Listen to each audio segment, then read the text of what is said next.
Tuesday, October 1st. Oh my gosh. Last time we collected some ideas from you about things you wanted to explore the candidates' platforms on a couple of different topics.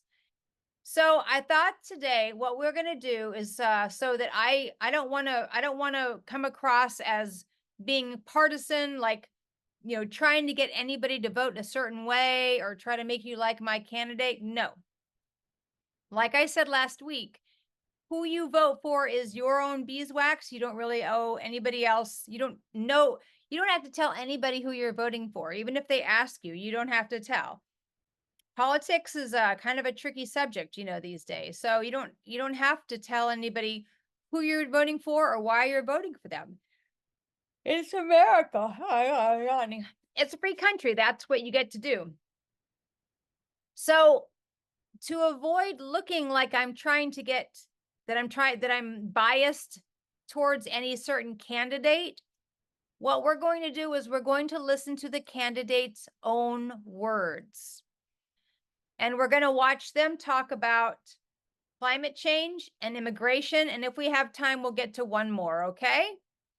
And what we're going to do is we'll listen to it. And then if you have any questions or you need some clarification, or if you hear something that sounds kind of strange and maybe we need to go dig a little bit deeper to see what's true and what's not true, we can do that, okay? Sound good? Vice President Harris, you were tasked by President Biden with getting to the root causes of migration from Central America. We know that illegal border crossings reached a record high in the Biden administration. This past June, President Biden imposed tough new asylum restrictions. We know the numbers since then have dropped significantly.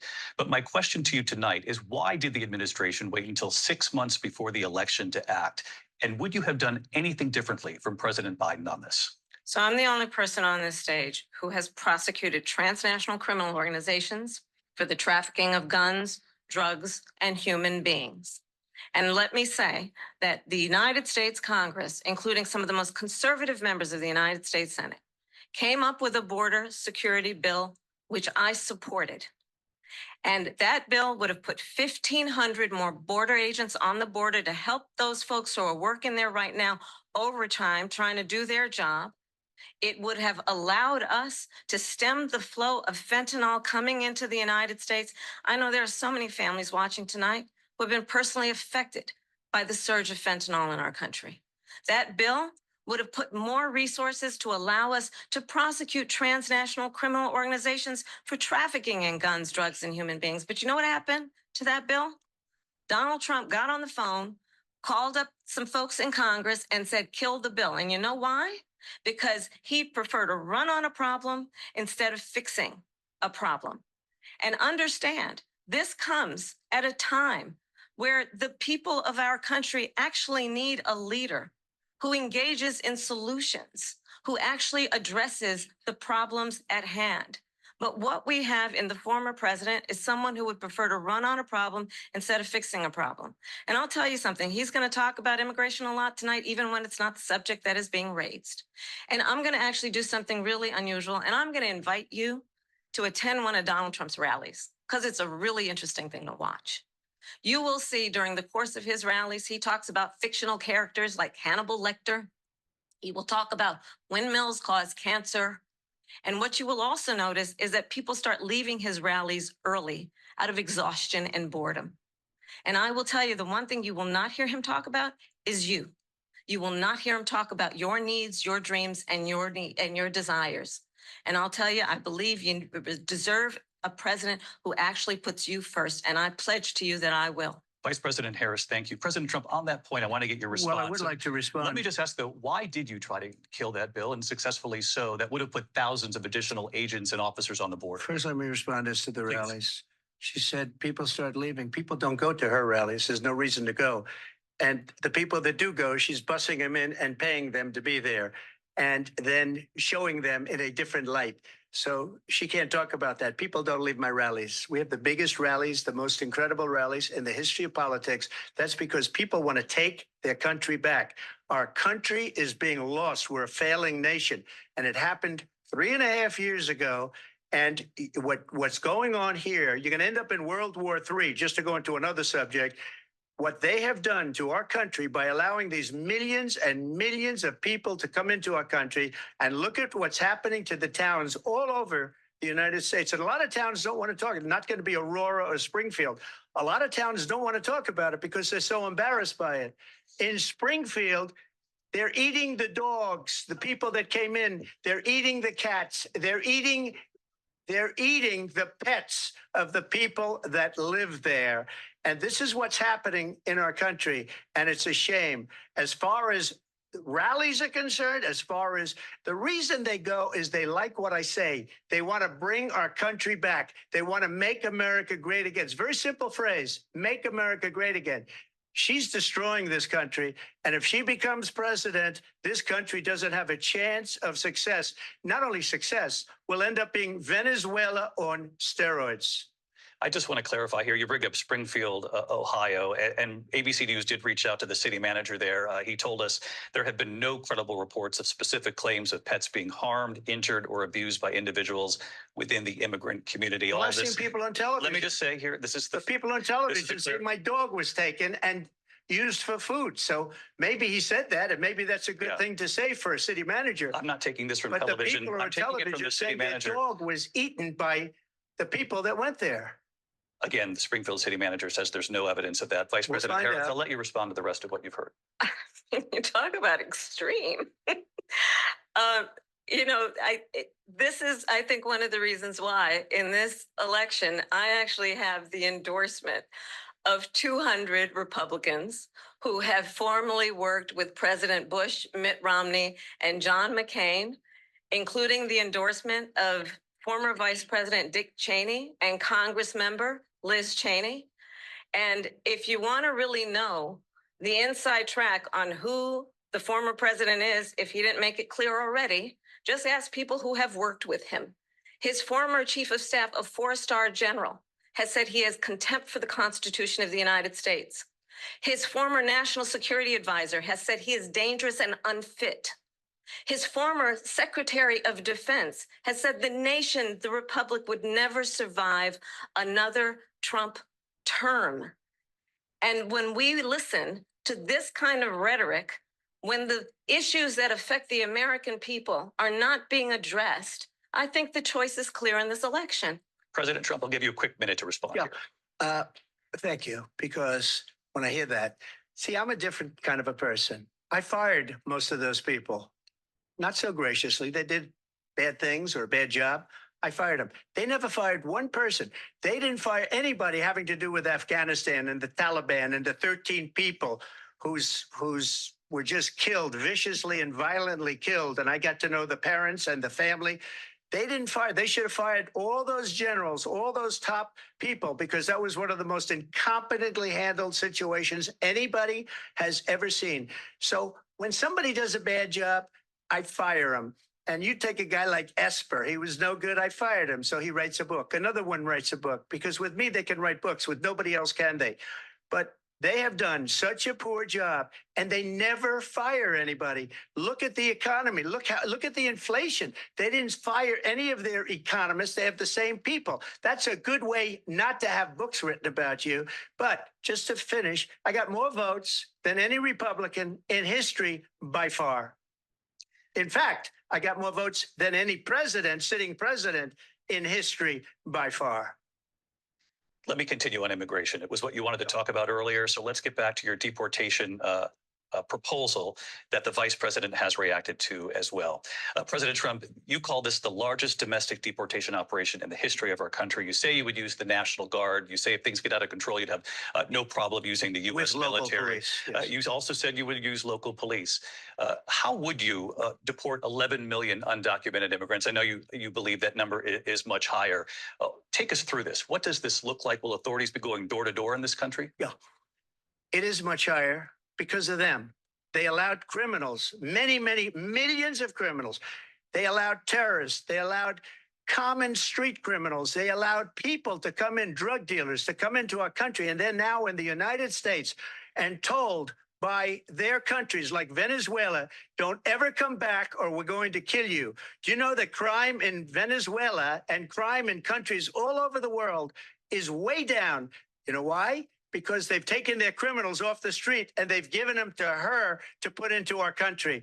And this will be one of the greatest mistakes in history for them to allow. And I think they probably did it because they think they're going to get votes, but it's not worth it because they're destroying the fabric of our country by what they've done. There's never been anything done like this at all. They've destroyed the fabric of our country. Millions of people let in, and all over the world, crime is down all over the world except here. Crime here is up and through the roof, despite their fraudulent statements that they made.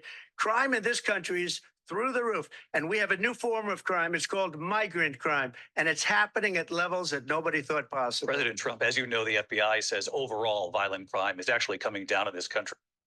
All right. So. All right. So that was the candidates weighing in on immigration. Like I said, I don't want to talk too much because I let them do the talking, but I do want to see if there's any specific questions about what you just heard. I want it to be a question, not an opinion, okay? If it's a question, like right now, we're not talking about who we're voting for or why, but if you have a question about something you just heard, then you can ask a question, okay? Go ahead. Why the Donald Trump a lot of people the people? Well, some people think he's not lying. It's up to you to go and see what the truth is. Like the thing about the cats and dogs, that's not true. People are not eating the dogs, but as you can see, they have very different personalities around the issue, right? You can see that. So sometimes if you hear something, you can write it down or like make a, or like we can look a little bit deeper to see if it's true or not. And also you can also just be like, I like the way that person handled themselves, or I don't like the way that person handled themselves too, right? So if you have a question about the truth of something, your staff can help you find the truth online. Okay. All right. So that was kind of their discussion about immigration. You guys also asked for their opinions on climate change, right? Okay. So let's take a look at the part of the debate that was about climate change. Okay. Like to get to that's important for a number of Americans, in particular younger voters, and that's climate change. President Trump, with regard to the environment, you say that we have to have clean air and clean water. Vice President Harris, you call climate change an existential threat. The question to you both tonight is, what would you do to fight climate change? And Vice President Harris, we'll start with you. 1 minute for you each. Well, the former president had said the climate change is a hoax. And what we know is that it is very real. You ask anyone who lives in a state who has experienced these extreme weather occurrences, who now is either being denied home insurance or it's being jacked up. You ask anybody who has been the victim of what that means in terms of losing their home, having nowhere to go. We know that we can actually deal with this issue. The young people of America care deeply about this issue. And I am proud that as vice president over the last 4 years, we have invested $1 trillion in a clean energy economy, while we have also increased domestic gas production to historic levels. We have created over 800,000 new manufacturing jobs while I have been vice president. We have invested in clean energy to the point that we are opening up factories around the world. Donald Trump said he was going to create manufacturing jobs. He lost manufacturing jobs. And I'm also proud to have the endorsement of the United Auto Workers and Sean Fain, who also know that part of building a clean energy economy includes investing in American-made products, American automobiles. It includes growing what we can do around American manufacturing and opening up auto plants, not closing them like happened under Donald Trump. Vice President Harris, thank you. That didn't happen under Donald Trump. Let me just tell you, they lost 10,000 manufacturing jobs this last month. They're all leaving. They're building big auto plants in Mexico, in many cases owned by China. They're building these massive plants, and they think they're going to sell their cars into the United States because of these people. What they have given to China is unbelievable. But we're not going to let that. We'll put tariffs on those cars so they can't come into our country, because they will kill the United Auto Workers and any auto worker, whether it's in Detroit or South Carolina or any other place.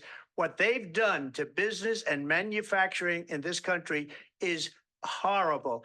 We have nothing because they refuse. You know, Biden doesn't go after people because supposedly China paid him millions of dollars. He's afraid to do it. Between him and his son, they get all this money from Ukraine. They get all this money from all of these different countries. And then you wonder, why is he so loyal to this one, that one, Ukraine, China?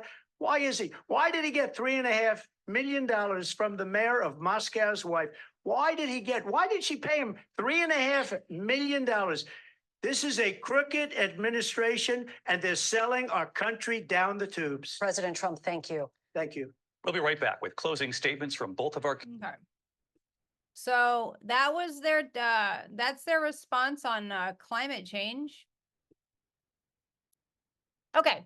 What I'm going to do now is I said that was the last one, but I'm going to do their closing remarks. That's what we're going to do. Just to I'm going to do Kamala's closing remarks, and I'll do Trump's closing remarks. Okay. Time has come for closing statements, and Vice President Harris, we begin with you.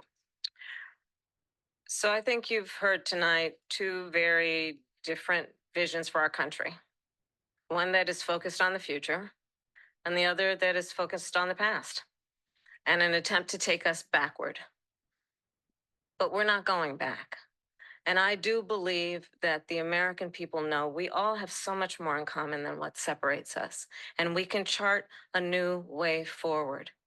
And a vision of that includes having a plan, understanding the aspirations, the dreams, the hopes, the ambition of the American people, which is why I intend to create an opportunity economy, investing in small businesses, in new families, in what we can do around protecting seniors, what we can do that is about giving hardworking folks a break and bringing down the cost of living.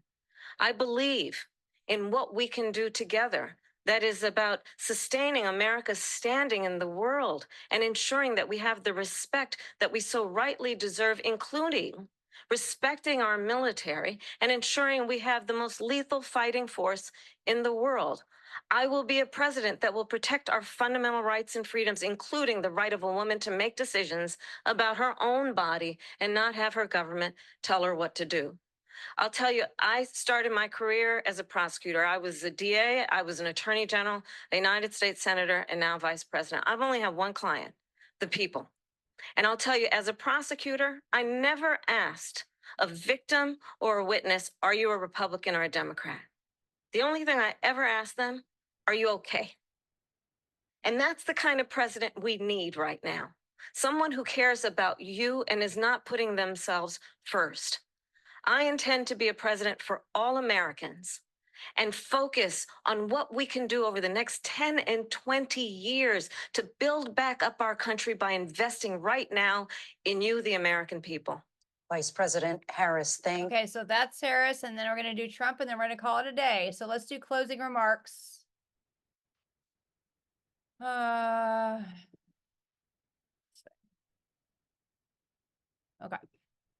I'm sure he's good. Okay, here's his. So she just started by saying she's going to do this, she's going to do that, she's going to do all these wonderful things. Why hasn't she done it? She's been there for 3.5 years. They've had 3.5 years to fix the border. They've had 3.5 years to create jobs and all the things we talked about. Why hasn't she done it? She should leave right now, go down to that beautiful White House, go to the Capitol, get everyone together and do the things you want to do, but you haven't done it and you won't do it because you believe in things that the American people don't believe in. You believe in things like we're not going to frack. We're not going to take fossil fuel. We're not going to do things that are going to make this country strong, whether you like it or not. Germany tried that, and within 1 year, they were back to building normal energy plants. We're not ready for it. We can't sacrifice our country for the sake of bad vision. But I just ask one simple question. Why didn't she do it? We're a failing nation. We're a nation that's in serious decline. We're being laughed at all over the world. All over the world, they're laughed. I know the leaders very well. They're coming to see me. They call me. We're laughed at all over the world. They don't understand what happened to us as a nation. We're not a leader. We don't have any idea what's going on. We have wars going on in the Middle East. We have wars going on with Russia and Ukraine. We're going to end up in a third world war, and it'll be a war like no other because of nuclear weapons, the power of weaponry. I rebuilt our entire military. She gave a lot of it away to the Taliban. She gave it to Afghanistan. What these people have done to our country, and maybe toughest of all, is allowing millions of people to come into our country. Many of them are criminals, and they're destroying our country. The worst president, the worst vice president in the history of our country. All right. So those are, so we heard closing remarks. We heard, is she here? Okay. Closing remarks. We heard stuff about immigration. We heard about climate change a little bit. So I'm just going to leave it at that. Like, let them speak for themselves. You know, if you have questions, we can talk about it next week. We'll probably go into some more of their, you know, more of their own words tonight.